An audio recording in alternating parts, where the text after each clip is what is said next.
Good morning students. आज अपन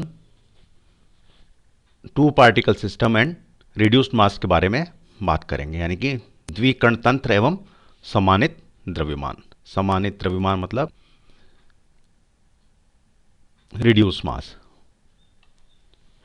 तो reduce mass की अवधारणा से टू पार्टिकल सिस्टम की समस्या को अपन सिंगल पार्टिकल सिस्टम की समस्या में बदल सकते हैं। माना कि कोई तंत्र है जो दो कणों से मिलकर आना है और किसी जड़त्वीय निवेश तंत्र में प्रेक्षक इन दोनों कणों की आपेक्षिक गति को आभासी कण की गति द्वारा निरूपित किया जा सकता है और आभासी कण के द्रव्यमान को हम द्विकण तंत्र का समानित द्रव्यमान या रिड्यूस मास कहते हैं। मान लीजिए टू पार्टिकल सिस्टम के अंदर दो कण हैं जिनके द्रव्यमान m1 और m2 हैं, जिनकी स्थिति सदिश r1 और r2 हैं। ये मान के चल रहे हैं कि इन पर कोई भी बल नहीं लग रहा, अर्थात कणों के मध्य केवल अन्योन्य क्रियाबल कार्य कर रहा है। अन्योन्य क्रियाबल मतलब इसको अपन म्यूचुअल इंटरेक्शन भी कहते हैं। जैसे सौरमंडल में पृथ्वी तथा चंद्रमा और परमाणु में इलेक्ट्रॉन और प्रोटॉन के मध्य होता है। माना m1 के द्वारा m2 पर बल F12 से निरूपित करते हैं। ध्यान रखिएगा इसको कि m1 के द्वारा m2 पे जो बल लग रहा है उसको अपन F12 से बता रहे हैं और m2 के कारण m1 पर जो बल लग रहा है उसको अपन F2 से निरूपित कर रहे हैं। और ये दोनों कणों को मिलने वाली रेखा अर्थात इनके मध्य विस्थापन सदिश के अनुदिश कार्य करते हैं, यानी इसके ये दोनों कणों को मिलने वाली रेखा है m1 और m2 को। तो अपन m1 और m2 के गति समीकरण लिख सकते हैं। तो F21 कितना हो जाएगा is equal to m1 d2 r1 upon dt square, और इसी तरह से F12 कितना होगा m2 d2 r2 upon dt square. Question number 1 और 2 की तरह से अपन ऐसे भी लिख सकते हैं d2 r1 upon dt square is equal to F21 upon m1, ये मान लीजिए क्वेश्चन नंबर 3 है। और इसी तरह से d2 r2 upon D square is equal to F12 upon m2, ये आपकी क्वेश्चन नंबर 4 है। अब त्रिभुज के नियम से डायग्राम पे अगर पीछे है तो ये जो डायग्राम बना हुआ है इसके ऊपर यदि त्रिभुज का नियम लगाएं तो अपन क्या लिख सकते हैं r12 is equal to r minus r1, ये आपकी इक्वेशन नंबर 5 है। इसको इक्वेशन नंबर 5 को समय के सापेक्ष 2 बार अवकलित करने पर आपको इक्वेशन नंबर 6 प्राप्त होगी।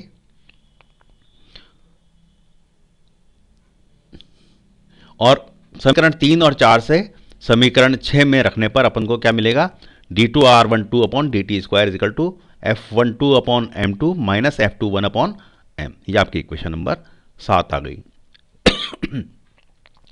लेकिन न्यूटन का जो का तीसरा नियम है वो क्या बताए F21 is equal to minus F12, यानी कि जितना बल पहले कण के कारण दूसरे कण के ऊपर लगेगा उतना ही बल दूसरे कण के कारण पहले कण के ऊपर भी लगेगा, लेकिन ये दोनों आपस में एक दूसरे के विपरीत दिशा में होंगे। तो इस समीकरण को यदि आप इक्वेशन नंबर 7 में काम में लें तो क्या हो जाएगी d2 r12 upon dt square is equal to F12 upon m2 plus F12 upon m1।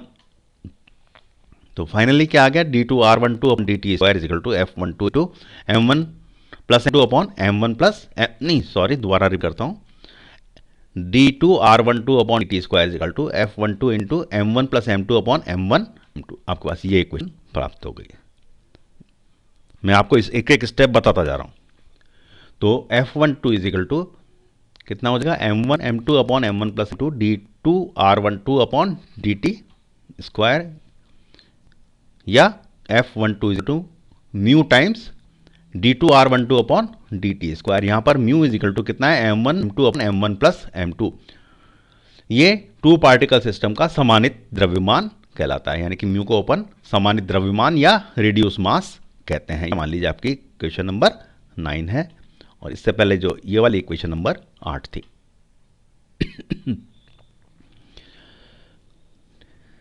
ठीक है,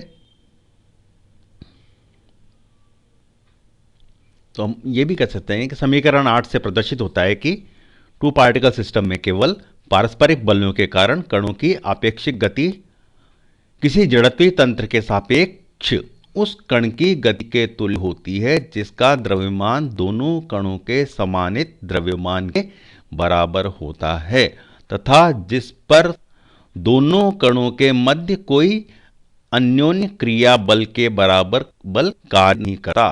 ठीक है, इस प्रकार से द्विकण तंत्र की समस्या को अपन एक कण तंत्र की समस्या में परिवर्तित कर सकते हैं। यानी कि आपने दोनों पार्टिकल्स के लिए अलग अलग कैलकुलेशन करते, उसकी जगह पर आप एक ही पार्टिकल के लिए कैलकुलेशन करेंगे और आप रिजल्ट प्राप्त कर सकते हैं। अब इसमें दो केस हैं। मान लीजिए m1 का मान m2 से बहुत छोटा हो, अर्थात टू पार्टिकल सिस्टम में एक कण का द्रव्यमान m1 दूसरे कण के द्रव्यमान की तुलना में अल्प हो, बहुत ही छोटा हो, जैसे पृथ्वी और उपग्रह। पृथ्वी इसकी तुलना में उपग्रह की तुलना में बहुत ज़्यादा भारी होती है, तो उसका समानित द्रव्यमान कितना होगा अपन चेक कर लेते हैं।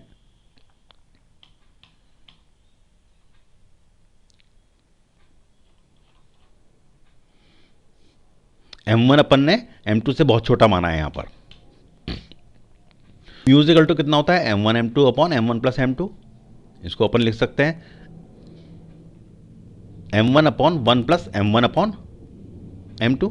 इसमें से m2 कॉमन निकाला और ऊपर से कैंसिल हो गया तो आ गया। तो फाइनली क्या आ गया, m1 musical to m1 into 1 minus m1 upon m2। और m2 का मान m1 की तुलना में बहुत ज़्यादा है, तो m1 अपॉन m2 लगभग शून्य के बराबर होगा। तो यहाँ पर अपन इसको नेग्लेक्ट कर देते हैं। तो म्यूजिकल टू कितना आ जाएगा, m1। अर्थात ऐसे टू पार्टिकल सिस्टम के समानित द्रव्यमान का मान छोटे मान तंत्र के छोटे कण के द्रव्यमान के लगभग बराबर प्राप्त होता है। तो अगर पृथ्वी और सैटेलाइट का केस लेंगे तो रिड्यूस मास कितना हो जाएगा, जो सैटेलाइट का मास है उसके बराबर होगा। एक केस और है, सेकंड केस, यदि m1 इजिकल टू m2 बराबर m के चलें। चलिए, म्यूजिकल टू कितना है, m1 m2 upon m1 plus m2। m1 m2 की जगह अगर हम m से प्लेस करते तो क्या आ जाएगा, musical to m2 square upon 2m या 1 अपॉन 2m। तो ऐसे कण तंत्र के समानित द्रव्यमान तंत्र के एक कण के द्रव्यमान का आधा होता है। तो ये इसके अलग अलग दो केस अपन ने डिस्कस कर लिए, इसके ऊपर न्यूमेरिकल्स वगैरह है वो अपन आगे डिस्कस करेंगे। तो ये बहुत अच्छा तरीका है जिसकी सहायता से अपन टू पार्टिकल सिस्टम प्रॉब्लम को वन पार्टिकल सिस्टम प्रॉब्लम में कन्वर्ट कर सकते हैं और सॉल्व कर सकते हैं। बस आज के लिए इतना ही, इसके आगे नेक्स्ट पॉइंट पे।